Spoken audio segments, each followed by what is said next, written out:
suis Andy Poiron, entrepreneur et amoureux de sport. Je suis le propriétaire de Away, un centre de coaching hybride à 360 sur Dijon, et également consultant où j'aide les coachs sportifs et les propriétaires de studios, de box CrossFit et de clubs de fitness à développer leur entreprise. Le fitness est une passion et c'est aussi un business. Dans ce podcast, le business du fitness, je vais à la rencontre de personnes ordinaires qui vous partagent leur expérience extraordinaire. Au programme, on parle de leur parcours, de comment elles en sont arrivées là, et également de leurs difficultés, de leurs succès et de tous les éléments qui peuvent vous donner des idées pour votre propre entreprise. Se nourrir des autres est l'un des moyens les plus simples d'accélérer son propre parcours personnel. Donc faites-vous plaisir, écoutez, prenez des notes, laissez-vous inspirer et très bonne écoute.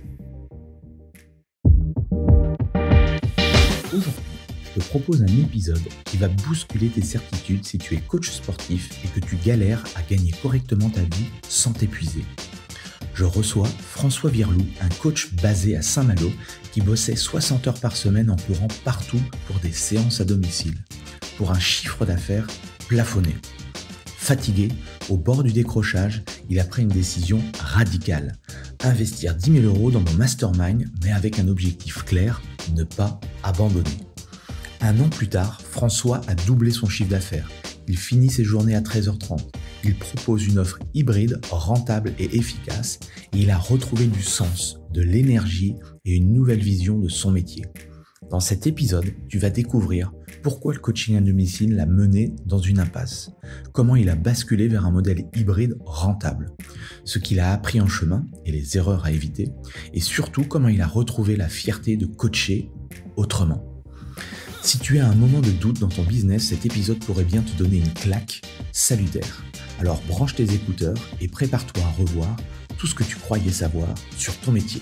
Bonjour à tous, bienvenue sur le business du fitness. Aujourd'hui, je suis avec une tête connue, en tout cas si vous me suivez depuis quelques temps maintenant. François revient nous voir. Je voulais faire une petite review. François a participé du coup à la saison 2 du lancement de mon programme Mastermind. Donc quand j'ai relancé le Mastermind en 2022 ou 2023, je ne sais plus. 2023, 2024, ouais, c'est ça. Et donc, je voulais savoir un petit peu où est-ce qu'il en était, comment ça s'était passé aussi pour lui, parce que vous êtes nombreux à me poser pas mal de questions sur mon programme d'accompagnement et c'est toujours intéressant de voir un petit peu comment les gens se sont, on va dire, ont compris un petit peu l'essence même du programme et surtout, qu'est-ce qu'ils en ont retiré et est-ce que ça leur a permis justement de développer leur entreprise. Donc François, est-ce que déjà tu peux reposer le cadre, nous expliquer aujourd'hui ce que tu fais aujourd'hui? Ok, bonjour à tous. Bonjour Andy. Du coup, moi je suis coach sportif. J'ai une entreprise qui s'appelle Alter Ego avec un H. Je suis basé à Saint-Malo. Aujourd'hui, je suis du suivi individuel, plutôt orienté sur les problématiques de santé et au sein d'un club Basic Fit à Saint-Malo. Donc il y a beaucoup de coachs et vous êtes nombreux à me poser la question, est-ce que c'est vraiment possible de faire 5, 6, 8, 10, voire même plus de chiffre d'affaires quand on est coach sportif individuel, quand on n'a pas forcément une équipe ou un studio ou autre? Qu'est-ce que tu pourrais déjà nous partager par rapport à ça? Est-ce que toi, tu envisages est-ce que quand tu as démarré, est-ce que tu pensais que c'était possible et aujourd'hui, est-ce que tu as changé de vision par rapport à ça? Je savais que c'était possible parce que je savais que certains le faisaient, mais je comprenais pas comment. Ok. Ou alors, je me disais qu'il y avait forcément des éléments que je ne connaissais pas, ou alors les mecs faisaient 20 heures par jour, où ils tournaient avec des substances qui leur permettaient de pas dormir. Enfin, il y avait quelque chose qui franchement je comprenais pas. Et moi, du coup, ça me paraissait quand même assez inaccessible. Mais effectivement, en même temps, voilà, je me remets quand même pas mal en question et je m'étais dit que il y avait forcément des choses que je ne connaissais pas ou que je ne faisais pas forcément correctement et qu'il y avait une marge de progression me concernant. De là à atteindre ces chiffres-là, je l'espérais pas forcément, mais je m'étais dit qu'il y avait une progression et un chemin vers ça. Ok. Alors quand je t'ai connu, on se connaissait pas plus que ça, il me semble, à l'époque, quand on a eu notre échange. Et ce qui est cool avec toi, c'est que voilà, tu mets en place les choses. Rien n'arrive par hasard. Hein. C'est pas parce que tu prends un accompagnement, c'est un peu comme avec nos clients. C'est pas parce que ils investissent à travers un programme d'accompagnement avec un coach qu'ils vont avoir des résultats. Moi, ce que j'ai beaucoup aimé par rapport justement à notre travail ensemble, c'est que voilà, t'as mis en place les choses, t'as été bousculé, certes, parce que bah, tu vas nous expliquer, mais quand t'as démarré, du coup, t'étais dans un modèle économique, on t'a fait changer assez rapidement, t'as bousculé, je pense, beaucoup de choses, et j'aimerais avoir un peu ton avis par rapport à ça, c'est que bah, pourquoi t'as pris un rendez-vous avec moi et c'était quoi que tu t'es dit où je peux plus continuer comme ça, il faut que je fasse quelque chose quoi. Tu te souviens un petit peu de ça, de ce moment-là? Ouais. En fait, je t'ai découvert je crois que c'était par les réseaux. Et du coup, j'ai eu accès rapidement à ton groupe WhatsApp.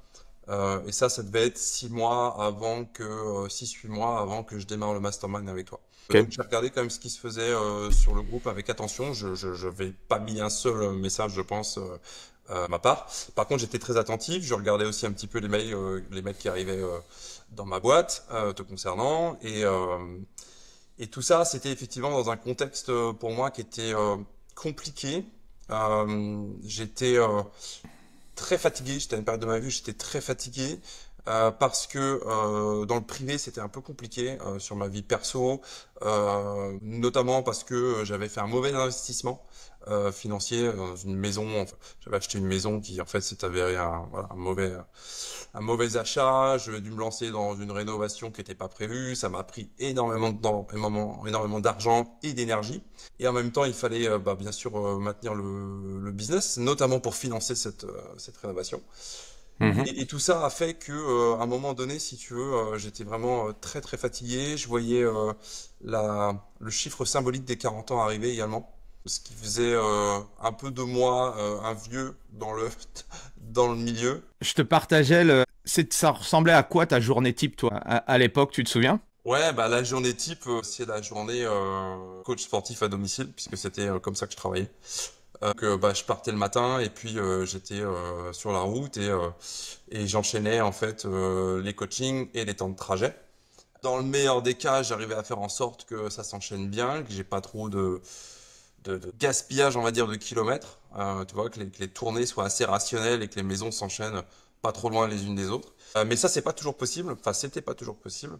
Des fois, j'avais des trous, donc j'essayais de bosser sur mon business, mais c'était dans la voiture. Alors en été, ça va bien, mais en hiver, c'était compliqué.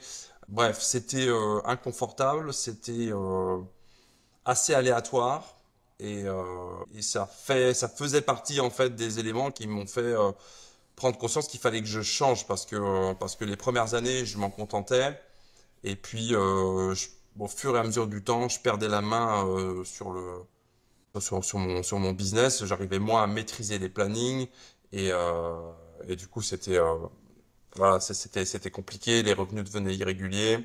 J'avais l'impression d'avoir un peu de plafond dans ma progression. Et voilà, pour revenir à la question précédente, c'était aussi ça un des éléments déclencheurs pour me faire aider, quoi. Et tu te souviens en termes de où est-ce que tu en étais en termes de clients, en termes de chiffre d'affaires, en termes de business? Ouais, je devais être. Alors attends, j'étais sur allez, j'avais entre 20 et 30 clients à domicile. Normalement, ils étaient censés prendre au moins une séance par semaine. C'était le deal un peu de départ. Parce que je faisais des packs de séances, mais à condition d'une fréquence minimum. Et en fait, très vite, l'engagement n'a pas été tenu, si tu veux. Donc j'avais 20 ou 30 clients, mais je les voyais pas du tout une fois par semaine. Donc dans Mhm. la semaine, je devais avoir une vingtaine de cours. Voilà, pour la plupart, c'était assez irrégulier. Et donc, voilà, en termes de CA, je tournais à 35 000, Ok. 35-40. Et en termes de travail effectif la semaine, t'avais J'ai très très vite arrêté de compter parce que il y avait le travail de coaching. Donc je faisais un coaching 1 heure. Donc quand j'avais 20 coachings, j'avais 20 heures. Il faut compter les temps de trajet, il faut compter les temps de préparation, il faut compter l'administratif, il faut compter enfin voilà tout ce qui va avec en gestion d'entreprise et en management, en business et tout ça. Et c'était des dizaines et des dizaines d'heures. Je voulais même pas compter en fait parce que ça me, ça me faisait peur, hein. Et du coup, en termes de blocage, c'était quoi? C'était le fait que par rapport à ton coaching à domicile, par rapport aux formules que tu proposais, tu étais limité en nombre de clients. Enfin, c'était quoi tes plus gros blocages par rapport à ça? Ouais, ça c'était un déblocage. C'est-à-dire que effectivement, je me disais, mais je vois pas comment je peux mieux gagner que ce que je gagne là. C'est-à-dire que mes semaines, elles font déjà, comme je te disais, elles sont super denses. J'ai quand même beaucoup de travail. Alors, peut-être que j'étais pas assez efficace, parce que je me disais, je suis peut-être pas assez efficace sur certaines choses et je brasse peut-être un peu de l'air à droite à gauche et je pourrais réduire un petit peu, mais quand même, j'étais sceptique. Je me disais, ah, quand même, je chôme pas quand même. Je vois pas comment je peux. Et donc, ce dont on parlait tout à l'heure, là, la barre des 8K, 10K par mois, je me disais, non, mais là, c'est totalement inaccessible.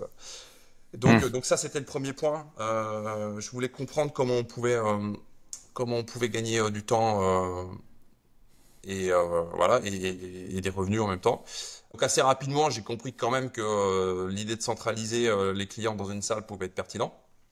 Et puis les autres blocages, c'est que, comme je te disais, mine de rien, je voyais quand même beaucoup de nouvelles personnes arriver sur le marché. Je voyais des choses sur les réseaux, des outils forcément que moi je connaissais pas et encore moins que je maîtrisais.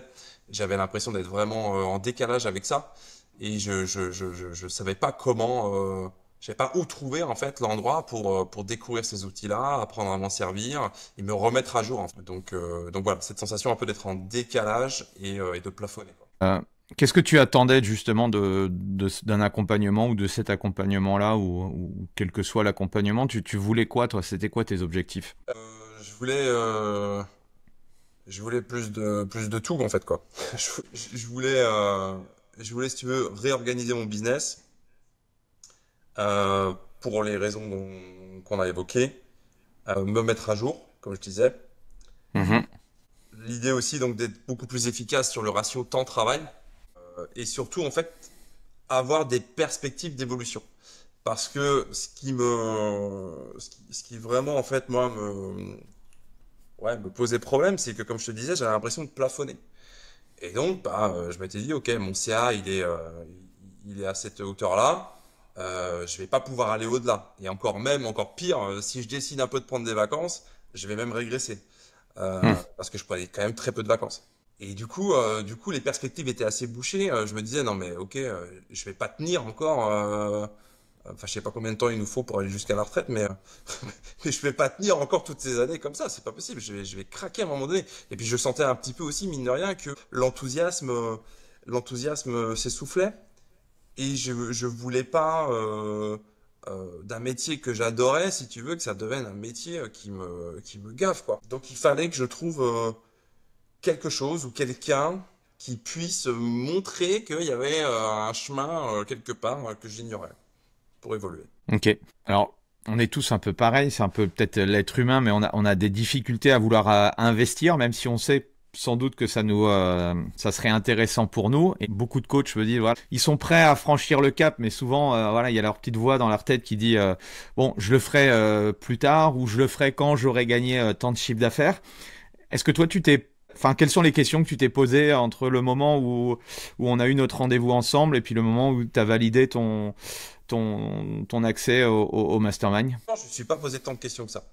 Parce que déjà, en fait, la démarche, je pense qu'elle a été assez rapide. Enfin, je sais pas comment ça se passe pour les autres, mais moi, je t'ai découvert, je te dis, 6 mois avant de m'engager dans un mastermind avec toi.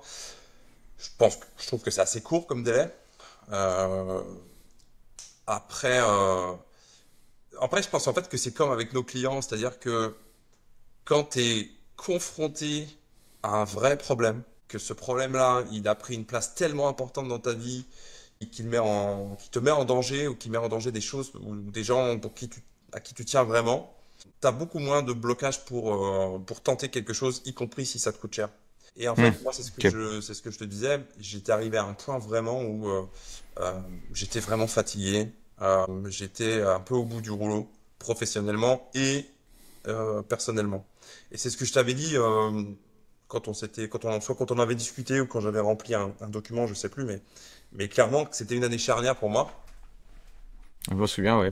Que voilà, c'était soit ce mastermind-là me permet de dépasser de débloquer en fait ce qui bloque, soit j'arrête quoi. Concrètement, j'arrête ou je vais arrêter dans pas longtemps parce que je vais pas tenir quoi. J'avais pas trop le choix, donc j'ai investi. Alors j'avais jamais investi cette somme-là, hein.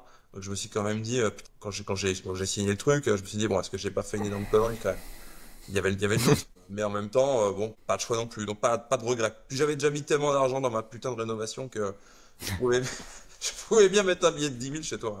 Ok. Et on parle souvent de confiance envers effectivement celui qui vend le programme, confiance au programme. Il y a aussi une confiance personnelle, c'est-à-dire toi, tu avais confiance en toi sur le fait que tu puisses justement débloquer peut-être certaines croyances, certaines peurs, et puis avancer dans la direction où tu voulais aller toi. Ouais, je pense que j'avais assez confiance en moi, si tu veux, dans mon potentiel. Ce qui m'inquiétait un petit peu, c'était mon état de fatigue de départ. Mais en même temps, j'avais pas forcément tout à fait conscience ce que ça allait me demander comme travail. Je savais que ça allait me demander du taf, mais je pensais pas de cette manière-là, parce que je pensais en fait que j'allais avoir des choses un peu tout cuites, quoi, tu vois, qui allaient m'arriver et que j'aurais juste à poser ça dans mon business et que ça allait travailler tout seul. On en parlera peut-être après, mais c'est pas du tout ce qui s'est passé. Et du coup, j'ai quand même confiance en ce que je suis capable de faire. Donc je m'étais dit que ouais, ça allait le faire. Et puis, comme je te dis, de toute façon, j'avais pas le choix. Donc, t'as un peu l'énergie du désespoir, de la dernière chance. Donc, tu mets tout ce que t'as, quoi. Qu'est-ce que tu pourrais dire justement parce que je m'aperçois que effectivement, il y a, comme j'ai dit, il y a la confiance du programme, il y a la confiance dans l'entreprise à laquelle tu vas faire confiance, il y a la confiance aussi aux responsables du programme ou de l'accompagnement, ou pour un coach sportif, c'est la même chose, ça, cette confiance, mais il y a aussi ta confiance personnelle. Et je me suis aperçu que avec les années, il y a beaucoup de coachs sportifs qui ont perdu cette confiance en eux, qui fait que ils osent plus investir ou ils osent pas investir. Je sais pas, est-ce que tu pourrais partager des choses par rapport à ça, cette notion de confiance? Ou toi, c'était parce que voilà, c'était entre guillemets même la dernière chance, même si je pense que c'est pas forcément le premier truc qu'il faut faire. Tu sais, l'énergie du désespoir. Non, mais en l'occurrence, c'est mon histoire. Donc, c'est vrai que ça va pas forcément parler j'espère, à la plupart des gens, parce que j'espère quand même que la plupart des coachs n'en sont pas là où moi j'étais à ce moment-là. Mais non, je pense que il y a une question de confiance, il y a aussi une question d'instinct, quoi. Parce que moi, j'étais dans un état d'esprit où je me disais, OK, il faut que quelqu'un m'aide à sortir de cette zone-là pour aller débloquer, pour aller passer ce plafond-là. Mais qui? Donc, il y avait toi. Voilà, sur les réseaux, j'ai vu d'autres personnes qui potentiellement pouvaient, en tout cas, je pense, m'aider. Et j'ai passé des entretiens même avec d'autres, hein.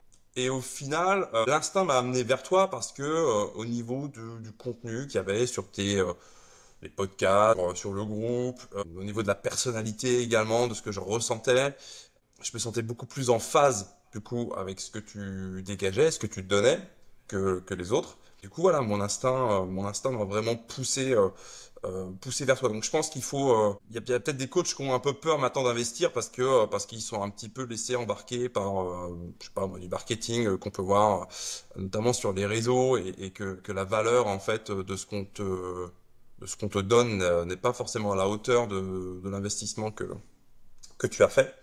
Mais ça, ce que tu dis, c'est vrai. Alors, c'était pas, à l'époque, ça se vérifiait pas, mais aujourd'hui, effectivement, il y en a plusieurs qui me disent, j'ai des doutes parce que j'ai déjà investi 5, 10, 15, voire même plus, des fois, dans un accompagnement, et du coup, ça a été une catastrophe, ou, bref, ça s'est très mal passé, et du coup, forcément, quand tu t'es fait avoir une fois, on est humain, t'as plus envie de te refaire avoir, et c'est vrai qu'il y en a de plus en plus, chose qui, tu vois, il y a 3-4 ans, c'était une fois, mais c'était vraiment des exceptions, quoi.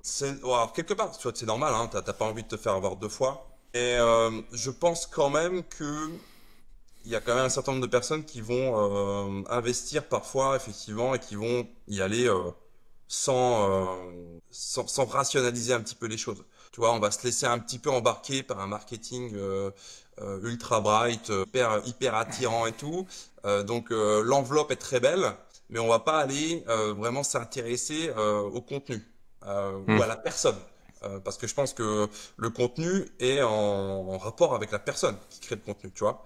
Et c'est pour ça que moi, ta personnalité, elle était hyper importante pour moi, comme celle des autres l'a été aussi, puisque je les ai pas choisis en partie parce que leur personnalité et ce qu'ils dégageaient ne me convenait pas. Donc je pense qu'il y a un certain nombre de personnes qui investissent un peu sans réfléchir, en se faisant avoir par un marketing qui est très persuasif, mais il faut, je pense, prendre du recul avant de aller regarder un petit peu derrière l'image qu'on veut juste bien nous montrer.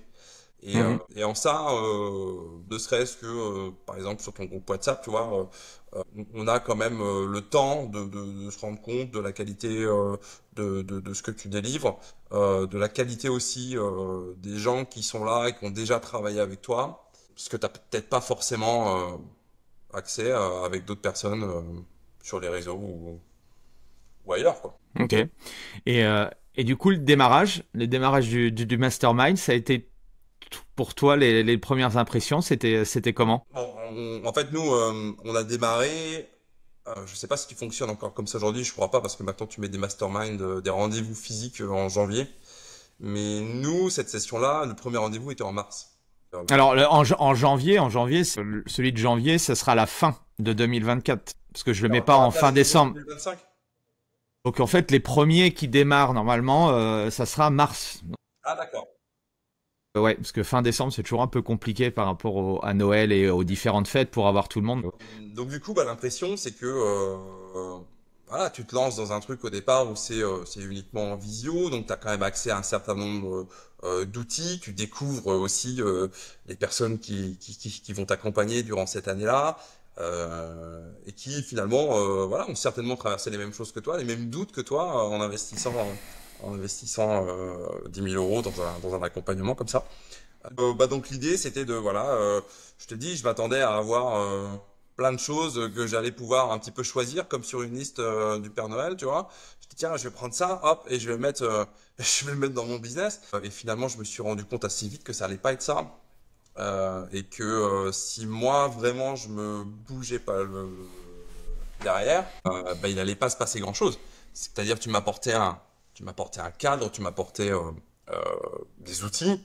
Mais voilà, c'est pas toi qui étais à Saint-Malo à bosser sur mon business. Donc en fait, j'ai découvert que tu étais vraiment un coach de coach, quoi.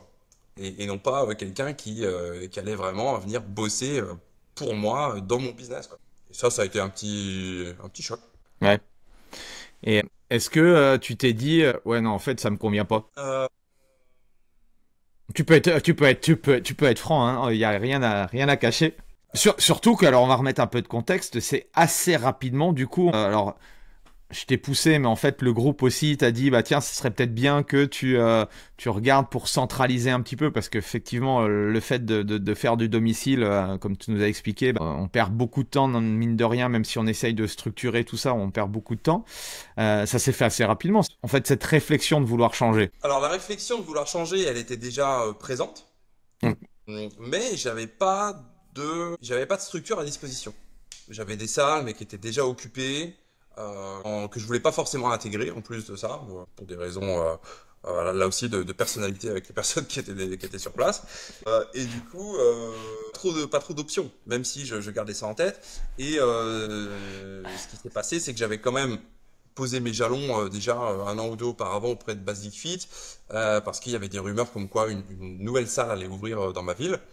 Et je m'étais dit, ouais, ok, si vous ouvrez une nouvelle salle, moi je veux postuler là pour pouvoir bosser dedans et être traîneur ou personal trainer, mais je veux bosser dedans, quoi. Mais en fait, c'était il y a 2 ans, enfin c'était 2 ans auparavant, et en gros, ça n'arrivait jamais, quoi. Donc j'avais Mm. fini moi par oublier quasiment que j'avais postulé pour ça, et ça s'est décanté 2 mois après, ou un mois et demi après que je sois rentré dans le mastermind, où là on m'annonce, ok, il y a une salle qui va effectivement ouvrir. Voilà, on se rappelle que tu avais posé ta candidature, donc on était plusieurs à postuler. Et donc forcément, j'ai commencé sur le premier mois et demi à bosser dans le mastermind sur un business de coaching à domicile. Et en fait, assez rapidement, il a fallu partir sur quelque chose de totalement différent et préparer l'entrée au sein de Basic Fit. Sachant que ça a pris quand même un mois ou deux avant que vraiment que je sache que c'est moi qui obtenais la Ouais, salaire. le poste. Au niveau business, tu te souviens, les premières semaines, premiers mois, en termes, je sais pas, en termes de chiffre d'affaires, en termes, voilà, de business de manière générale, est-ce que les résultats ont mis du temps à démarrer ou comment tu te souviens de tout ça? Alors oui et non, parce que du coup ça a été un changement rapide certes, mais quand même progressif. Le premier mois de janvier était plutôt un bon mois, comme la plupart des mois de janvier. Février, je me rappelle, a été catastrophique. Parce que du coup, c'est là que j'ai commencé à essayer de mettre des nouvelles choses en place. Donc j'ai déconstruit certaines choses, j'ai fait quelques erreurs aussi. En amenant les nouvelles formules de travail, j'ai perdu quelques clients avant d'en récupérer d'autres. Donc le mois de février a vraiment pas été bon. Et là, j'ai eu un coup de flip. Là, je me suis dit, putain, si ça s'améliore pas rapidement, sachant que j'ai quand même investi 10 000 € et que de toute façon, voilà, à partir du moment où je m'engage dans quelque chose, je vais au bout. Je me suis dit, putain, ça va être dur, quoi. Mais très rapidement, au mois de mars, j'ai commencé à récolter les fruits des 2 premiers mois de travail. Et j'ai commencé à vendre déjà des choses nouvelles avec une offre que qu'on avait packagée ensemble. Et du coup, petit à petit, les choses sont rentrées dans l'ordre et j'ai fait des mois qui étaient à la suite de ça très intéressants et même quasiment croissants à chaque fois, quoi. Alors justement, tu as la particularité justement d'avoir développé vraiment une offre spécifique. Aujourd'hui, on les appellerait des offres un peu hybrides. Qu'est-ce qui a fait que tu as choisi cette solution et comment ça s'est passé justement sur la mise en place de ce type de programme? Peut-être donner aussi une définition de toi aujourd'hui, ton accompagnement pour que ça parle un petit peu au plus Ouais. de coachs possible. Ouais, aujourd'hui, effectivement, je travaille avec une méthode hybride. C'est-à-dire que je suis très loin de la méthode de je vois mon client 2 fois par semaine et on se donne rendez-vous à la salle et on fait les séances ensemble. Et puis une fois que c'est terminé, on se check et on se dit à la semaine prochaine. Dans le mastermind, c'est toi hein, qui m'as soumis cette idée-là. J'ai pris le parti effectivement de changer complètement de paradigme et de me dire qu'il fallait que je continue bien sûr à coacher, que je vois la personne et tout, mais aussi que je mette en place une partie suivie à distance. Euh, et c'est ce que je fais aujourd'hui. Donc j'ai un mix de séances en présentiel et un mix de suivi en fait sans être présent avec la personne physiquement. Mais pour autant je le suis extrêmement avec WhatsApp et autres outils. Donc c'était quelque chose de tout nouveau pour moi et c'est quelque chose de pas forcément non plus très très répandu. Parfois un peu surprenant aussi à expliquer aux clients. Ça l'était notamment au début, assez surprenant pour eux parce que je le vendais pas forcément aussi bien qu'aujourd'hui parce que c'est quelque chose que moi-même je découvrais. Et j'avoue que quand on a commencé à travailler sur cette façon de packager une offre et du coup un suivi, il a fallu mettre énormément de choses en place. D'un point de vue théorique, je voyais bien l'intérêt que ça pouvait m'apporter à moi et à mes clients, hein, parce qu'il faut que ça soit du gagnant-gagnant. Mais je doutais de pouvoir vraiment réussir à le mettre en place et à obtenir des résultats avec mes clients. Et puis en fait, il s'est avéré que non, c'est une méthode qui est extrêmement intéressante, qui a un potentiel énorme à la fois pour le client et pour le coach. Et aujourd'hui, vraiment, je suis hyper satisfait de ce que j'ai mis en place. Ça a été dur. Il y a eu des moments de doute. J'ai pas encore fini d'exploiter ce modèle-là. Je pense que je suis à moins de 50% ou 50% peut-être de tout ce que cette façon de travailler peut m'apporter. Mais ouais, c'est grâce aussi à cette participation au mastermind que j'ai pu mettre en place cette façon de travailler. Et vraiment, ça a été un moment charnière pour moi, quoi. Alors j'en parle souvent à plusieurs coachs, mais c'est vrai que peu sont enclins justement à passer le cap dans le sens où on est, enfin en tout cas la plupart des coachs sont câblés pour avoir des résultats avec les gens, je dois les voir physiquement. Comment toi, t'as cassé ce schéma-là et qu'est-ce que tu pourrais nous partager sans rentrer vraiment dans les détails? Parce que je pense que ce sera peut-être l'objet, on en a discuté un petit peu en off aussi avec François. Ce sera un des sujets pour moi en 2025 et je pense que aujourd'hui, ce business-là de hybride online peut véritablement être un atout précieux pour le coach qui veut pas passer sa vie, comme tu l'as dit, à bosser, même s'il est passionné. Il faut structurer, à mon avis, son business parce que sinon on va pas pouvoir tenir sur le long terme. C'est quoi voilà, ce que tu pourrais nous partager assez rapidement par rapport à ça? Que déjà, c'est clair que c'est pas facile. On va pas se mentir, c'est vraiment compliqué. Pourquoi c'était pas facile? C'était le fait de l'expliquer plutôt à tes clients que de le mettre en place au Même pour niveau. moi. Même pour Ok. moi. C'est-à-dire qu'au début, j'ai eu des vrais doutes. C'est-à-dire que je comprenais la théorie, je voyais que notamment au Canada, ça se faisait et tout ça. Mais je me disais, mais je vais jamais être capable de faire ça. Il y a plusieurs fois où j'étais en train donc, de travailler sur ce business, d'essayer de vendre ce genre d'offre, et je me suis dit, allez, laisse tomber, pourquoi tu te fais chier à faire un truc aussi compliqué? Retourne sur, tu vends des séances à 60 ou 80 balles, et puis déjà, tu auras un bon chiffre d'affaires et ce sera bien, quoi. Mais j'ai ce côté compétiteur qui fait que j'ai serré les dents et j'ai continué. J'ai pas cédé à la tentation, à la facilité. Mais ouais, ça a été super compliqué. Mais en fait, en le mettant en place, tu te rends compte que finalement, ça fonctionne. Alors bien sûr, j'ai perfectionné mon accompagnement au fur et à mesure parce que j'ai gagné en expérience. Mais aujourd'hui, effectivement, en termes de temps passé, de revenus et de résultats pour le client, c'est incomparable en fait. Et je suis Qu'est-ce qui change tout selon toi avec la formule hybride par rapport aux résultats de tes clients? la responsabilisation en fait. Moi, ce que je leur dis, c'est que c'est l'élément clé en fait de mon accompagnement. C'est que et pour ça, je me suis vachement inspiré de ton mastermind et de ta façon en fait, ce choc en fait que j'avais quand j'ai intégré le mastermind. On peut le comparer finalement à quelqu'un qui prend du coaching et qui s'attend à être coaché 2 heures par semaine avec le coach qui est là 100% du temps et qui est derrière lui. Et du coup, en fait, c'est ça. Moi, je leur explique, moi, je vais vous responsabiliser. Je serai pas là tout le temps. Par contre, je vais vous donner effectivement, voilà, tout ce qu'il faut pour réussir. Euh, mais vous allez devoir vous mettre au travail. En gros, c'est ça. Et ça, c'est compliqué à l'expliquer quand tu es sur du one-one en permanence, une fois, 2 fois ou 3 fois par semaine. Ok. Et bon, on pourrait discuter, aller un Ah peu ouais, plus en je peux en faire, profondeur, je peux en lâcher quand même, tu mais vois. Mais si ça vous intéresse, n'hésitez pas à me le partager, puis on pourra, je pense, organiser plus de choses sur ça. Mais à la fin de l'année, du coup, malgré beaucoup de doutes, malgré effectivement beaucoup de travail, de remise en question, est-ce que au moins au niveau du chiffre d'affaires, il y a eu quelque chose de positif? Voilà, si tu devais faire un petit peu le feedback de l'année, même si on l'a fait ensemble et je sais, voilà, qu'est-ce que tu pourrais dire par rapport à ça? Sur l'année du mastermind, moi, j'ai doublé mon chiffre d'affaires.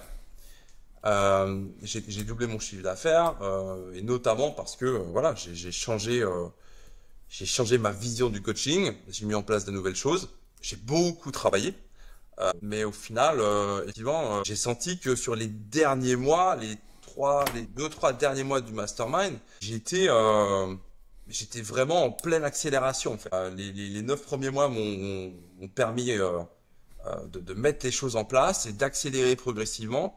Et effectivement, je me rappelle du mois de décembre, donc le dernier mois en fait mastermind, où j'ai réussi à signer un accompagnement à plus de 5 000 € quoi.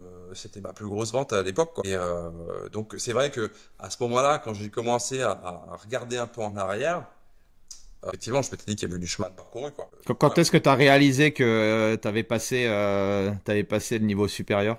Il y a eu un moment charnière dans l'année? Il y en a eu plusieurs. Donc il y a eu cet événement-là, par exemple. La, vi- la victoire au badminton aussi, sans doute. Dans le mastermind, ouais, dans le mastermind de La Rochelle, non, ça j'étais vraiment sûr de mes capacités là-dessus.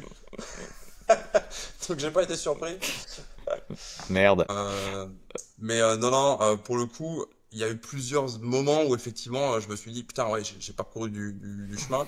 Mais il y en a un peut-être plus que l'autre. Je sais plus quand c'était exactement.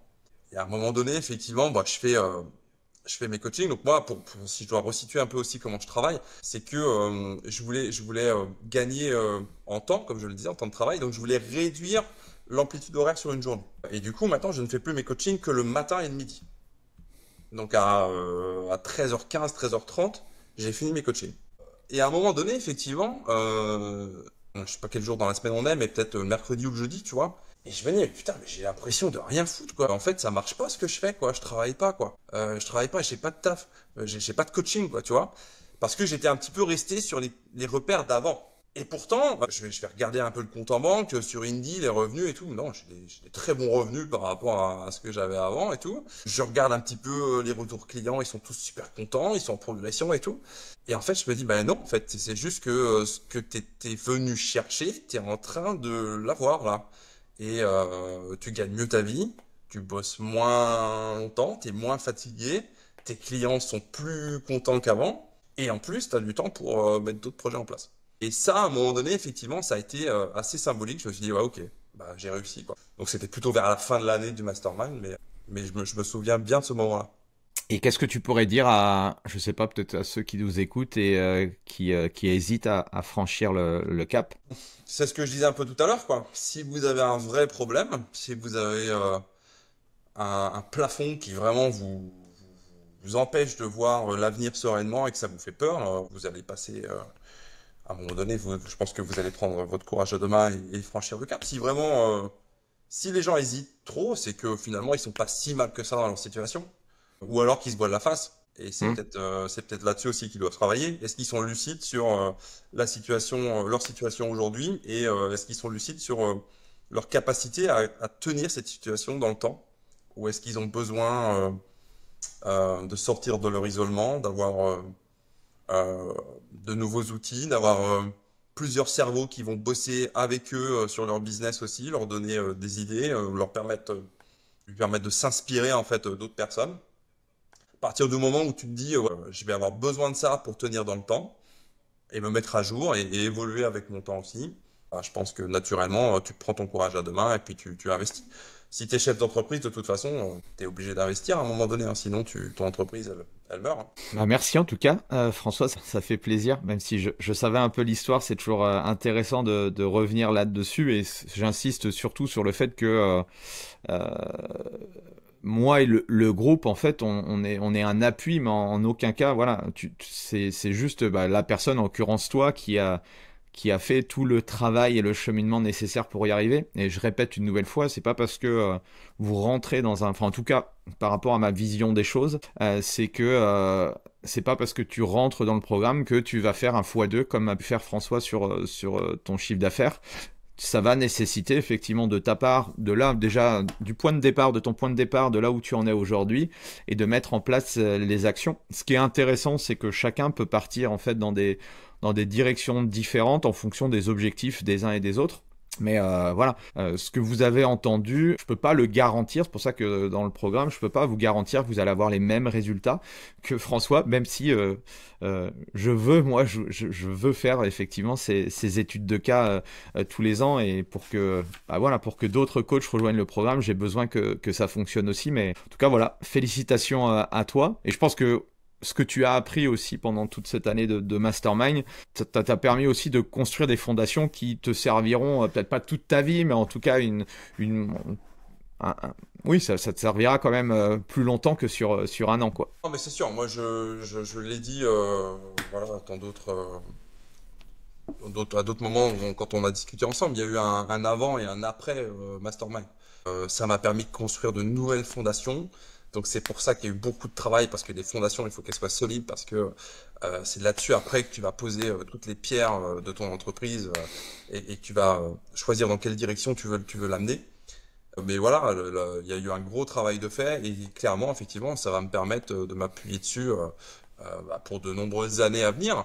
Peut-être qu'à un moment donné, j'aurai besoin de nouveau d'une mise à jour et qu'il y aura effectivement encore, j'aurai encore besoin d'un accompagnement, très certainement, parce qu'il y a encore pas mal d'années, je pense, de travail devant moi, donc il faudra aussi encore se faire accompagner. Mais ouais, c'est incroyable en fait, concrètement, moi comment ça m'a changé mon business, quoi. Où est-ce que tu veux l'emmener justement ton business?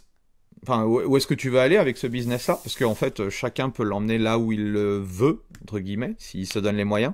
Alors, je me suis rendu compte quand même que parfois on a envie de choses et en fait, c'est pas forcément comme ça que ça se passe parce que sur le chemin, tu découvres de nouvelles choses, de nouvelles opportunités et il y a des opportunités parfois qu'il faut saisir même si elles n'étaient pas forcément prévues. Moi, la première chose, c'est comme je le disais, c'est que j'ai envie de continuer à exploiter cette méthode hybride que je pense que pour l'instant dans mon propre business, je n'ai exploité qu'à 50%. Donc il y a encore du travail à faire là-dessus. Et pourtant déjà j'ai encore augmenté mon chiffre d'affaires depuis que je suis sorti du mastermind. Voilà, parce que je surfe toujours sur cette dynamique-là. Donc ça c'est la première chose. Et la deuxième chose en fait, c'est que justement j'ai envie de pouvoir partager mon expérience de ce mastermind-là et surtout du coaching hybride aujourd'hui, maintenant que j'ai mis en place depuis 1 an et demi, parce que je sais à quel point c'est difficile de mettre ça en place, de le développer, mais je sais aussi à quel point c'est incroyable comme méthode, quoi. Donc l'idée, ce serait effectivement aussi de pouvoir partager ça avec des coachs qui sont motivés, qui ont envie de mieux gagner leur vie en passant moins de temps à travailler et sans pour autant que ça impacte les résultats, bien au contraire, de leurs clients. Que ça fait partie des projets à court ou moyen 2025. Voilà, Yes. par exemple. Eh ben merci du partage, merci du témoignage. Est-ce que tu aurais une dernière petite chose auquel voilà, tu penses ou qu'est-ce que tu voudrais partager à la communauté? Non, simplement vous faire part encore une fois de mon expérience pour ceux qui hésitent à passer à l'action dans un de tes accompagnements et notamment le mastermind. Que voilà, vous pouvez y aller. Je garantis que le bonhomme est sérieux et qu'il sait de quoi il parle. Et qui va pouvoir forcément vous apporter quelque chose. Bon, en sachant que la petite update là, c'est vraiment très frais parce que ce week-end, tu vois, j'ai revu, on va pas voir, mais bon, j'ai revu tout mon système d'accompagnement et du coup, il va y avoir 3 niveaux maintenant dans le mastermind avec justement des progressions. Le premier palier des fameux 800K, le deuxième palier des 20K et après pour ceux qui veulent aller chercher je pense que avoir un business, en tout cas moi ma vision c'est d'avoir un business très simple et je pense que jusqu'à 400-500 000 euros de chiffre d'affaires on peut travailler avec certains freelances mais sans avoir des grosses équipes etc. Voilà, je pense qu'il y a plein de choses et effectivement l'une des solutions, la solution pour moi c'est d'arriver à ce qu'a fait et ce que nous a partagé un petit peu François sur ce. De toute façon il n'y a pas de secret, si on reste sur un modèle, vous vendez votre temps contre de l'argent. À part vendre 2000 euros la séance, votre séance de coaching, sinon ça va être injouable.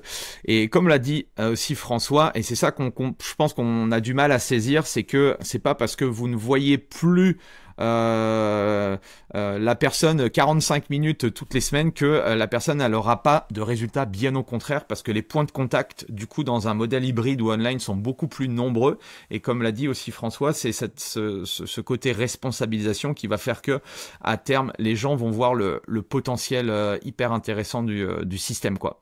Mais on aura l'occasion je pense, d'en rediscuter dans les semaines et les mois à venir. Merci François en tout cas, merci du retour, merci tout le monde. Et puis nous on se retrouve pour un prochain épisode, je ne sais pas quand, mais très prochainement. Allez, salut tout le monde. Voilà, c'est fini pour aujourd'hui. J'espère que l'épisode vous a plu. Merci d'avoir passé ce moment en ma compagnie. 2 petites choses avant de vous quitter. Si vous cherchez les notes de l'épisode ou que vous voulez tout simplement me contacter personnellement, allez sur mon site andypoiron.com. Donc tout attaché, www.andypoiron.com. fitness.com, vous trouverez toutes les informations nécessaires. Et dernière chose, et c'est la plus importante pour moi, si vous voulez m'aider à promouvoir ce podcast, eh bien vous mettez un avis 5 étoiles sur Apple Podcast. Si vous regardez cet épisode sur YouTube, eh bien pensez à liker et à vous abonner à ma chaîne YouTube et pensez à en parler autour de vous, pensez à en parler à vos amis ou à vos collègues dans le fitness. Ça permettra véritablement à ce podcast d'avoir beaucoup plus de visibilité. Voilà, en tout cas, merci, à très vite pour le prochain épisode.